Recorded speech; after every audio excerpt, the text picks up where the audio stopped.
नमस्कार दोस्तों, मैं हूं सुरेंद्र सिंह कछवा और आप देख रहे हैं कृषि जागरण। आपको बता दें, आज हम चित्रकूट ज़िले के एक गांव आए हैं, जहां इस गांव में यहाँ पर जौ की खेती काफ़ी अच्छी तरीके से की जा रही है। और इस जौ की खेती करने के तौर तरीके भी हम आपको बताएंगे। लेकिन आप बने रहिए हमारे साथ कृषि जागरण में। किसान भाइयों, आज हम आपको बताते हैं जौ की खेती कैसे की जाती है। और यहाँ बुंदेलखंड है, बुंदेलखंड में चित्रकूट में भी जौ की खेती की काफ़ी लोग करते हैं यहाँ पर। और जौ की क्या-क्या उपयोगिता है, किस तरह से जौ की खेती की जाती है, हम आपको बताते हैं। पहले बताते हैं कि हमारे देश को कृषि प्रधान देश का दर्जा हासिल है। यहाँ लगभग हर तरह का अनाज उगाया जाता है। गेहूँ, चावल, बाजरा, दाल, मक्का और ना जाने कितने ही अनगिनत अनाज हैं, जो भारतवासियों के साथ-साथ विदेशियों के भी भोजन का एक खास हिस्सा है। इन्हीं अनाजों में से एक अनाज है जौ। आपको बता दें, जौ की खेती हमारे देश में प्राचीन काल से की जाती है। जौ पोषक तत्वों का भंडार है। इसमें protein, fibre, iron, manganese, vitamin, calcium और ना जाने कितने महत्वपूर्ण पोषक तत्व शामिल हैं, जो हमारे स्वास्थ्य के लिए बेहद ज़रूरी है। इसके सेवन के बाद फ़ायदे भी हम आपको बताते हैं कि इसके फ़ायदे हैं, कम नहीं हैं। ये तमाम बीमारियों में काफ़ी मददगार होता है। भारत में पैदा होने वाले अनाजों में जौ एक महत्वपूर्ण स्थान रखता है। यहाँ बड़े पैमाने पर जौ की खेती भी की जाती है। अब हम आपको बताते हैं कि जौ की खेती करने के लिए जो जलवायु है, वो कैसी होना चाहिए। जौ सर्दियों की फसल है। ये फसल के लिए ठंडा मौसम उपयुक्त होता है, हालांकि समशीतोष्ण में भी इसकी खेती की जा सकती है। जौ की खेती के लिए नम और ठंडी जलवायु अच्छी मानी जाती है। ये समुद्र तल से 4000 मीटर की ऊंचाई पर की जाती है। इसे खेती के लिए न्यूनतम तापमान 35 से 40 फ़ारेनहाइट, तो वहीं उच्चतम तापमान 72 से 86 फ़ारेनहाइट और उपयुक्त तापमान 70 फ़ारेनहाइट तक होता है।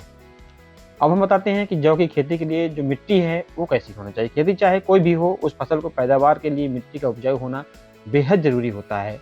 ज़रूरी नहीं एक जैसी मिट्टी में हर फसल पैदा हो। हर मिट्टी की अपनी उर्वरक शक्ति होती है। और जहाँ तक जौ की खेती का सवाल है, तो इसके लिए दोमट मिट्टी सर्वोत्तम मानी जाती है। इसके अलावा बलुई, क्षारीय और लवणीय मिट्टी में भी इसकी खेती होती है। इसलिए इसकी उगाई के लिए अनुकूल मिट्टी का चुनाव करना होता है। अब इसका समय बता देते हैं कि जौ की खेती करने का सही समय क्या होता है, जिससे अधिक उपजाऊ हो और अधिक उत्पादन हो। जौ की खेती के लिए ठंडा मौसम उपयुक्त होता है, इसलिए इसकी खेती अक्टूबर-नवंबर के महीने में की जाती है और मार्च तक इसे काट लिया जाता है। जौ की खेती के लिए खेत की तैयारी हम कैसे करें, हम आपको बताते हैं कि जौ की खेती के लिए खेत समतल और जल निकास वाली होना चाहिए। हम किसान भाइयों से यही कहेंगे कि प्रत्येक एकड़ के हिसाब से हर एकड़ में 80 किलो नाइट्रोजन और 40 किलो पोटाश की जरूरत होती है। इसके लिए पहले हरी खाद देना आवश्यक होता है। इसके लिए अलावा आप बता दें, गोबर की खाद, कंपोस्ट खली, कार्बनिक खाद, अमोनिया, सल्फेट, सोडियम नाइट्रेट आदि की बुआई से पहले खेत को तैयार किया जाता है। अब हम आपको बताते हैं कि जौ की जो किस्म है, जो उन्नत किस्में हैं, वो कौन कौन सी हैं। हर फसल की तरह जो भी कुछ है, वो किस्में हैं, इस प्रकार है। आप बताते हैं कि DWRB 52 और DL 83, RD 2668 और RD 2503 की बुआई करने से काफ़ी फसल उत्पादन होती है। वहीं सिंचाई और उर्वरक प्रबंधन में कैसे हम करें, किस तरह से सिंचाई करना चाहिए, हम बताते हैं। हर फसल को उसकी ज़रूरत के मुताबिक सिंचाई की आवश्यकता होती है। जौ के लिए 4 से 5 बार सिंचाई की ज़रूरत होती है। पहली सिंचाई बुआई के 25 से 30 दिन के बाद करनी चाहिए और दूसरी सिंचाई 40 से 45 दिन बाद करनी चाहिए।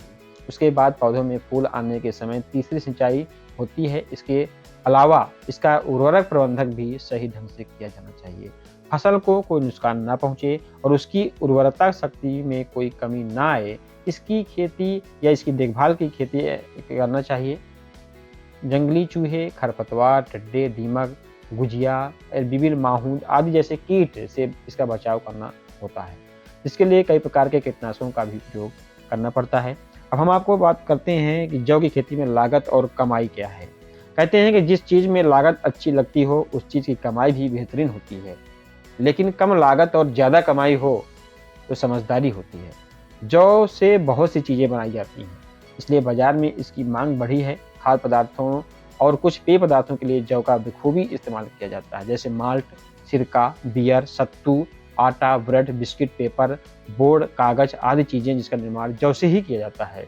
इसके अलावा ये पशुओं का भी एक खास आहार है, जो कि खेती के जरिए बहुत किसान अच्छी कमाई कर रहे हैं। जौ को अपनी खाने की थाली में शामिल करने घाटे का सौदा नहीं है। इसका सेवन पोषक तत्वों का खजाना है। जौ की खेती करने से किसान भाइयों को काफ़ी लाभ है। हालाँकि आपको बता दें, बुंदेलखंड का जो एरिया है, यहाँ भी जौ की खेती काफ़ी की जाती है और किसान भाई इस जौ को बेच करके काफ़ी आमदनी भी कमा सकते हैं। लेकिन किसान भाइयों को चाहिए कि जौ की खेती ज़्यादा से ज़्यादा करेंगे तो उससे लाभ किसान भाइयों को ज़्यादा से ज़्यादा भी मिलेगा।